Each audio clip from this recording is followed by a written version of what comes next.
سؤال اليوم، برأيكم عادي إنه الرجال يساعد مرته بشغل البيت ولا هي بس شغلة نسوان؟ شغل نسوان. بيك بيساعدها؟ يا ليه؟ ويلك من الله الحج اليوم بدأت له. أكيد. أوكي، أنت بتساعد أمك؟ أنا كتير. بشو؟ طبخ، تنظيف، كل شيء. وحياتكم لأن- كذاب. طيب لأنه أنا بيك وحيد صبي. بيك بيساعدها؟ ما بعرف. ما بتعرف؟ إيه ولا لا؟ هلا هو أحيانا بس بقضي كل وقته بالشغل. المهم أنت عم تساعدها، أنا كتير. اكيد ليش لا أنت بتساعد أمك؟ لا لكن على أي أساس عم تحكي؟ لانه مساعدة المرد مساعدة زوجتك واجب. يعني أمك لا. كل شيء. لا كمان امك بس أمك طيب أحياناً. بيك بيساعد أمك؟ احيانا احيانا لا حسب المود. لا هيدي شغلة نسوان، هو ابو بدر بيكون اذا والله آه. والله أنت بيك ما بيساعد أمك؟ بلا بيساعدها. إيه لكن ليه؟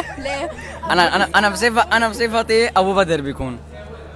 لا عادي بس بكم شغلة. لا حفز سجاد، لا حفز سجاد، لا ليك من حفز سجاد. بيك بيساعدها؟ بابا آخر مرة شفته من سنتين. برأيك عادي إنه تساعد مرتك بشغل البيت ولا هذا شغل نسوان؟ لا بس بشكل محدود. مثل شو؟ ما بعرف. فوت ابني على التواليت مثلا.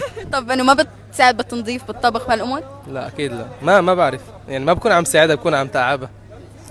بالعكس انا بساعد الماما، بشو؟ بنشر غسيل، غيره؟ بجلي شوي. بيك بيساعدها؟ شوي. لا اكيد شيء عادي. أنت بتساعد أمك؟ شوي. أمه بتشهدي على هالشي؟ يمكن. طيب بيك بيساعدها؟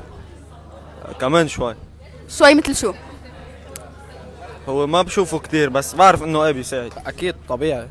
أنت بتساعد أمك؟ ايه بالطبع. بالطبخ؟ وغيره؟